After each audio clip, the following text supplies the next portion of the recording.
अज्य चरु साकल्यादिभिः होमो पायस मधु सर्पि बलिदान जप होम कर्म तर्पण मर्जन ब्रह्मण भजनात्मक ग्रह यज्ञ कर्म आचार्य द्वारा हम करिष्ये तत्सहित एतत् विश्व संध्यार्थे कर्मण्यतया गणपति पुरस्सर गर्जादि षोडश मंत्रण पूजा पूर्वक वसुधारा भेद श्रद्धा संकल्प हम कुर्वे ओम अस्मिन् सकलविधि कर्मणे सिद्धिरस्तु शुभं भवतु शुभं भवतु शुभं भवतु अथ संकल्पपीठपूजनं हस्ते अर्पितं गृहीत्वा ओम तीव्राय नमः ओम ज्वलिने नमः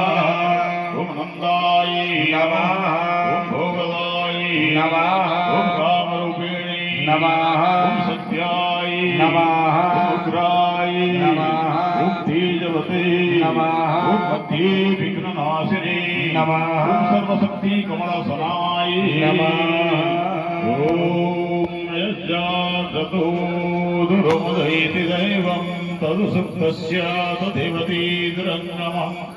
देवतीशां देवतीरीकं तन्मे मनः शिवसङ्कल्पमस्तु